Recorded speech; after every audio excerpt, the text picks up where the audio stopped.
Welcome to Creepshow, where we delve into the most bizarre and jaw-dropping crimes that defy all logic. While many crimes make headlines due to their sheer brutality or intricate planning, some are so outlandish that they leave us questioning reality itself. Today, we've curated a list of the top 10 mind-blowing crimes that beggar belief. These are the stories that didn't make the front pages, but are unforgettable due to their sheer absurdity and shock value. Number 10. An awful keepsake. Jaime Osuna, a convicted murderer, didn't have the best reputation. In addition to serving a life sentence for the 2011 torture and murder of 37-year-old Yvette Pena at a motel in Bakersfield, California, and having a history of violence against his cellmates, Osuna has numerous tattoos covering his entire body, including his face, all of which are in honor of his love for Satan.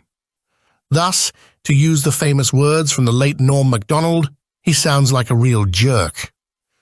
He was such an asshat that on March 9, 2019, he used a homemade knife to torture and kill Luis Romero, his cellmate.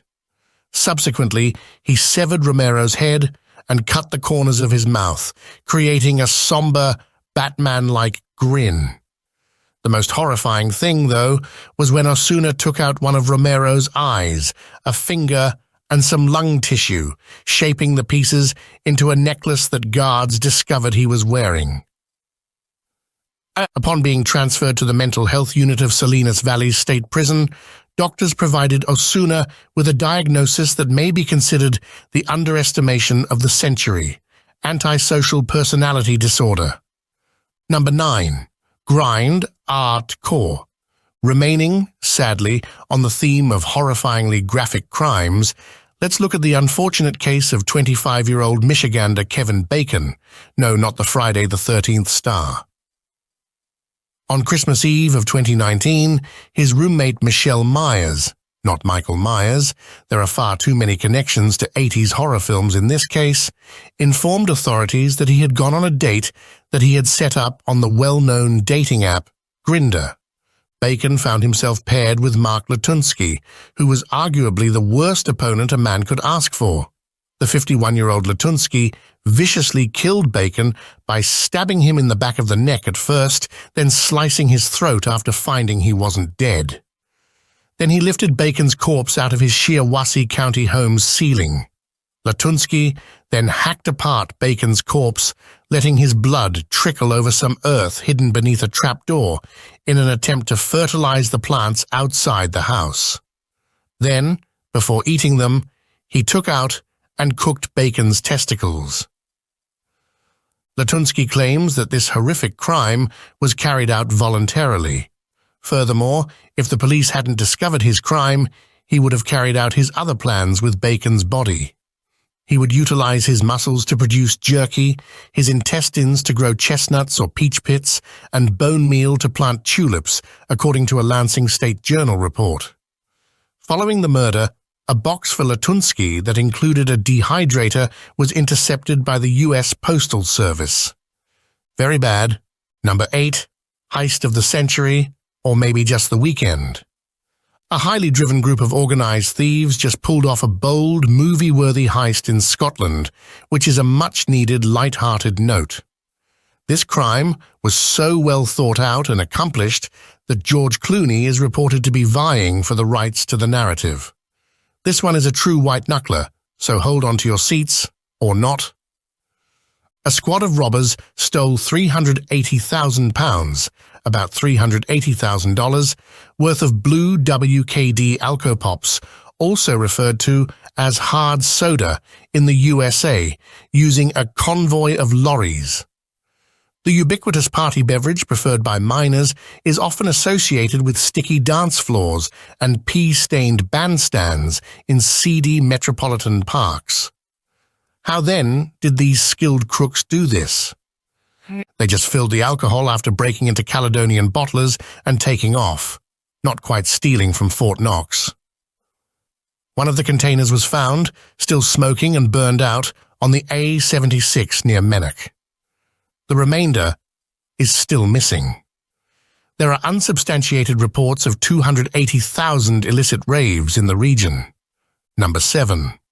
Expensive hairdos. In March 2021, Indian officials discovered a smuggling network that employed a really creative trick, despite the fact that their plan was not very well executed. Before they could leave Chennai International Airport, Magroob Akbar Ali, 39, Syed Ahmadullah, 22, Santosh Selvam, 33, Abdullah, 35, and Zubair Hassan Rafiuddin, 26, were halted. When customs officers saw that Zubair and Magroob had somewhat strange hairstyles, they grew concerned, slightly enlarged. 3 packets of gold paste placed onto their shaved heads were found by officials when they were requested to remove what turned out to be hairpieces. They found more gold and foreign cash packs in their underpants and socks. The haul was estimated to be worth $380,000, almost enough to purchase a truck full of blue Alco Pops. Just a coincidence? Indeed. Indian officials issued a warning against this kind of smuggling, threatening to hell to pay if people didn't think twice. All right, they didn't. Number 6, catch me if you can read. A certain amount of romance goes along with robbing a bank.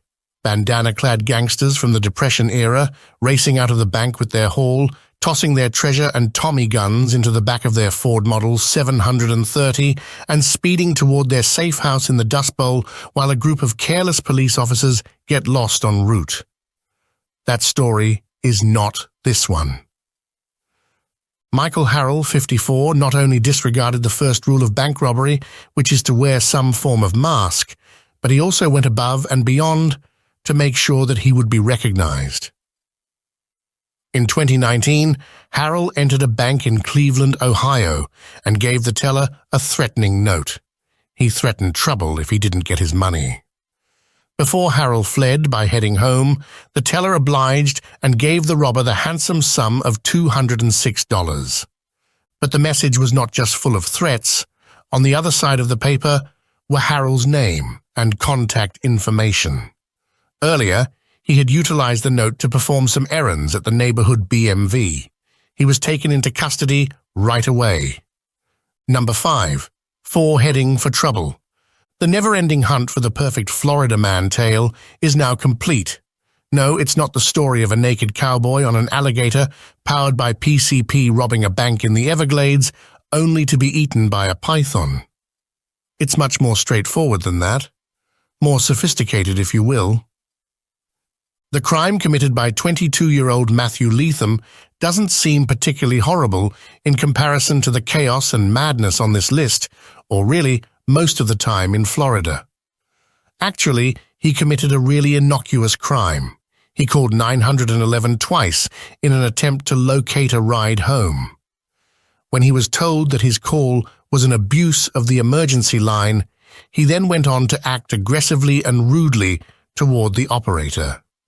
Nevertheless, the police did answer his calls, and they quickly arrested and charged him with possessing cannabis and abusing the 911 system. Why then is this the traditional Florida man's story? A black-colored tattoo on his forehead represents the state itself. Homer Simpson referred to it as America's Wang at one point. Whoa, what a dickhead. Number 4. Dark deeds done. Due to a Djinn, when a murderer says, "Supernatural being made me do it," people usually assume that they are telling a fantastic story about the devil or a demon, complete with fantastical ways to fit the egotistical killer into the larger canon of demonology. It's kind of like a James Wan movie come to life. That else, sometimes the murderer is actually afflicted with a psychotic or schizophrenic illness with a religious overtone. The 2 Djinn, or supernatural spirits of the Islamic faith, that drove 51-year-old Shabazz Khan of Burnley, England, to kill 49-year-old Dr. Saman Mir Sachavi and her 14-year-old daughter, Vian Mangrio, were named Robert and Rita. That's right, Bob and Rita, Not some mysterious Aramaic or Babylonian names, were the ones who forced him to kill Sachavi and Mangrio before setting their home on fire. Sounds authentic. It turns out that this justification was absurd, which surprised no one. Khan entered a new plea of not guilty after dropping his earlier one and denying any involvement from the Djinn. He continued by saying that his brain feels slightly better and that he was now taking 8 to 10 tablets a day. Number 3. A different sort of smash and grab. This anecdote may cause you to consider whether it's ever okay to kink-shame someone. Lonnie J. Hutton, 49, had consumed far too many flagons of what we can only surmise was crazy juice back in 2014. He then made his way into a Murfreesboro, Tennessee pub by accident. He approached an ATM and took out some cash as one would expect. He then tipped the bartender's hat and wished everyone in attendance a good day. Oh, wait, no. He made a real attempt to mate with the ATM. Hutton didn't like being led outdoors by staff, so he continued to engage in sexual activity with a picnic table since he couldn't stand being cock-blocked. That's it. He was taken into custody and charged with public intoxication. Do you suppose he made a morning call to the ATM? Number 2. Giving too much of a *T. More bar-based fast ... in Tennessee once more. Who knew that the moniker the volunteer state refers to their willingness to behave like jerks in public places? Around the world, police are currently facing many challenges. Sometimes these challenges are very real, and other times they are caused by illogical ideologies. In the midst of all this commotion, we forget the difficulties that police officers deal with on a daily basis, and the reality that an ordinary interaction can turn into a sticky issue very fast. I apologize for the offensive turn of phrase. Consider the instance of 39-year-old Nicholas Newhart from Nashville, Tennessee. At the very word salaried Kid Rock's Big Ass Honky Tonk Rock N-Roll Steakhouse. The man had swallowed a bit too much of the devil's mouthwash. The inebriated guest was obstructing an emergency exit and acting menacingly, so security personnel phoned the Metro Police when they were unable to remove him. A few of cops attempted to talk Newhart out of it.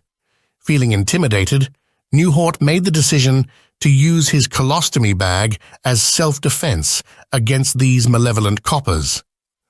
Before being taken into custody, he swung the plastic poop sack and showered the officers with his waste. Newhart will undoubtedly do time in prison after being charged with multiple crimes. But don't worry, he appears to be a neo-Nazi based on the tattoos he has on his body, so while he's doing his time, he may meet some new friends. Number 1. Brushing scam or agroterrorism. Whatever, it's weird. In 2020, when the pandemic was just getting started, 187 Texans received unsolicited parcels from China marked jewelry, which sent them further into a state of fear. In reality, the parcels included transparent plastic bags filled with seeds that resembled a hybrid of cardamom pods and pumpkin seeds. Strange. Texas Department of Agriculture Commissioner Sid Miller issued a pretty stark statement, despite the fact that this was probably a brushing scam, the act of sending out products to unwitting people in order to circumvent terms and conditions on sites like Amazon on generating fake reviews, thus boosting a seller's rating on sites like Amazon, stating that invasive plant species might not sound threatening, but these small invaders could destroy Texas agriculture. In order to protect Texas people, TDA has been closely collaborating with USDA to investigate these unknown seeds. TDA further stated that Texans should treat them like they're radioactive or like kryptonite. Is it possible that agents of the Chinese Communist Party were attempting to devastate Texas agriculture? Or are shady internet merchants only attempting to increase their ratings? Or both? As if the last few years weren't strange enough. Thank you for joining us on Creepshow for this dive into the most mind-blowing and unbelievable crimes. If you enjoyed these stories, don't forget to like, comment, and subscribe for more eerie and fascinating content. Until next time, stay curious and stay safe.